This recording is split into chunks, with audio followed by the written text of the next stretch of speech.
अपने दोस्त को बचाकर सेथ ने तुरंत दरवाजा बंद कर दिया, जिससे स्पेसशिप दोबारा स्टेबल हो गया। अब वह विच माउंटेन से काफी दूर पहुंच चुके थे। अब उनके बिछड़ने का वक्त आ गया था। सबने एक दूसरे को अलविदा कहा और जैक ने वादा किया कि मैं तुम्हारे साथी कुत्ते का पूरा ध्यान रखूंगा।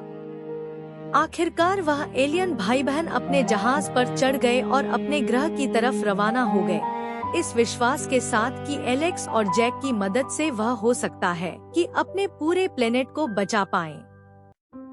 वीडियो पसंद आई तो लाइक कर देना, चैनल को सब्सक्राइब कर लेना। मिलते हैं अगली वीडियो में।